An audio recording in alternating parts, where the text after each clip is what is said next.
Hello everybody, this is Chaos with Chaos Esports Productions, bringing you another Bronze Masters League Series game. Today we're going to be taking a quick look at a PvP. PvP, still by far, worst matchup. Biggest thing I think I have with PvP is, I don't know how fast to tech, and at the same time I don't know how fast to expand, and that's, I'm still working on timings. Oop, hello. Still working on timing, still trying to get things ironed out with the build. But we're going to go ahead and get things into this. So, PvP, I tend to go for a more passive type play. I go for a slightly earlier robo into a... basically get out a quick mortal just in case of a 4-gate, and then behind that... I get my observer out for in case of DTs, and that's just only under the assumption that I am unable to scout. And then I'll get out a second observer to go and check out what he's doing in his base. And yeah, so that's kind of the play style. Now, PvP, you know, I went and looked at his build because his build is kind of fascinating. He went for a super... I don't know if it's greedy or if it's just, or if it's a safe build. Quite honestly, I'm a little bit confused. So let's sit back and take a look at what he's got. So basically, what he did is he went for a 1-gate expand. So kind of like my PvZ build, where you get up your gateway, you get up your cybernetics core, you immediately plant down your nexus, and get the mothership core out as quickly as possible. Now, I'm not sure. So let's take a look here. So we're at 5 minutes and 20 seconds. We've got around 60 seconds till warp gate's done. So in theory, we will have enough for a photon overcharge if I do come with a 4-gate or some weird early timing.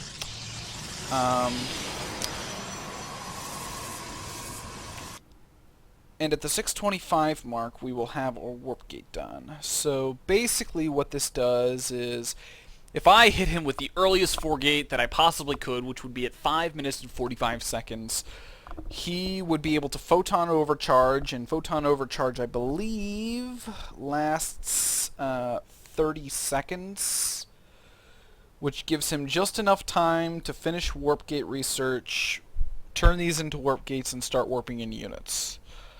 I don't know, because I would have at least 2 full warp-in rounds before...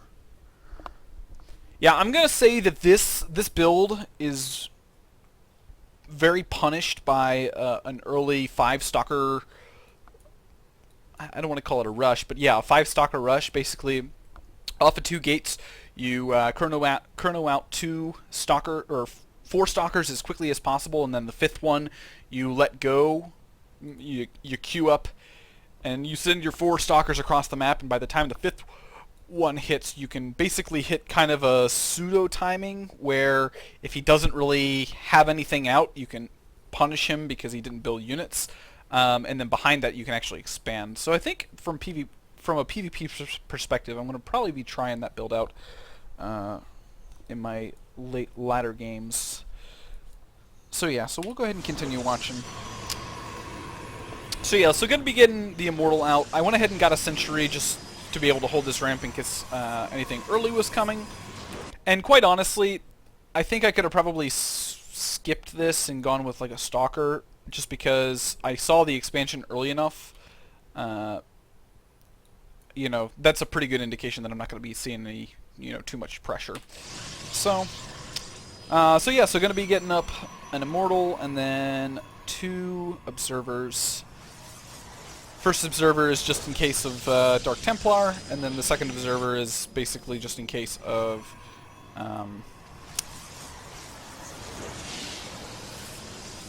you know, for scouting purposes. Wow, can't think right right now. Been one of those weeks. So yeah, and then behind that, going to continue on getting out Immortals, getting my economy up. And basically at this point I'm just like, okay, I need to build units. I have no idea what he's doing, and yeah.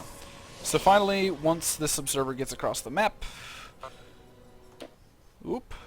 Uh-oh. New hotkeys! Ah! Okay, we'll speed it up a little bit. Okay. I think my observer already died. I don't know what just happened. I think I hit the forward button, so maybe I went forward. So let's back up a little. Okay. Sorry about this, guys. Okay, there we go. Yeah, so observer comes over, we spot what he's got. He sent his observer around. I tried to get a peek in at what is tech, and I barely see the Robo Bay.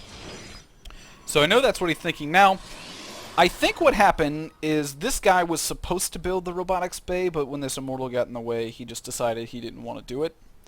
So I want to say that that is the reason why my bay is not on its way, at least. Because I realized it a little too late, and basically I'm unable to get out any Colossus by the time he starts to push. Gonna be sending out a probe to do a little bit of scouting, getting some proxy pylons out on the field. He sends his observer over, and actually I think he gets a really good idea of what I have from a composition standpoint. Yeah, he pretty much sees my entire army and just kind of chills out here.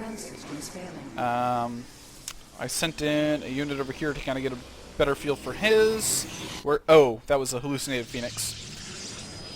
Now, this is where things get rocky. So, at the 12-minute mark, I like to start thinking about expanding, but I think expanding at this point is not the best option. I probably should have just chilled out, waited for my Colossus to get out, and then expanded.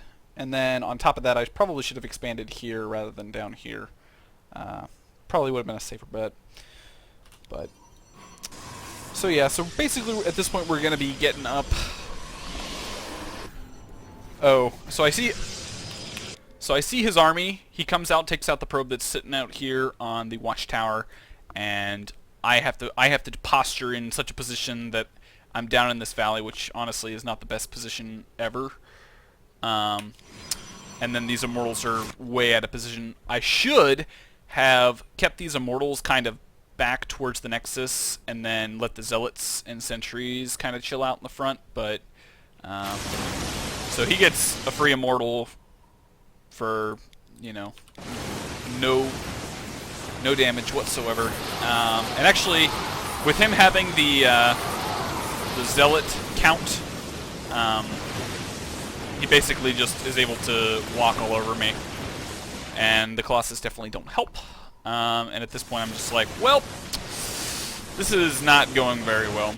So I warp in a couple zealots to try to do like a back flank. He takes out my immortals, and yeah, that's more or less game. So I think for PvP, I need to start incorporating a slightly more aggressive harassment style build.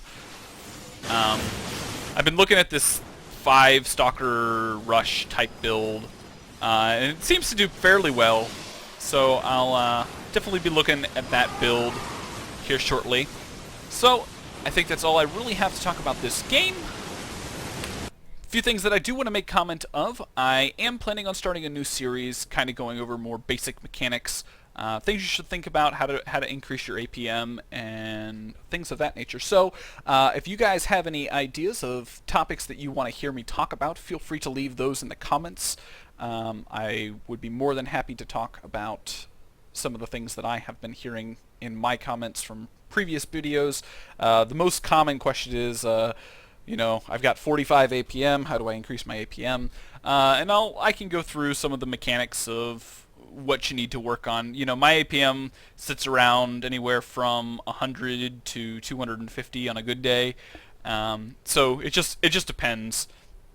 So I'll be doing a new series on that, going a little bit over, you know, more basic mechanics and things like that. So also, if you are interested in me taking a look at one of your replays, feel free to send me a replay at the email address in the description. So let's see, do they talk to you at all?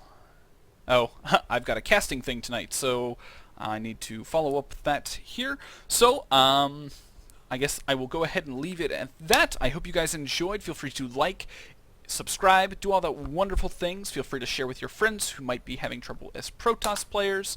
I know I've been having a little bit of trouble against my PvP, but all is well. We will work through it. So yeah, I hope you guys enjoyed, and I will see you guys in the next game.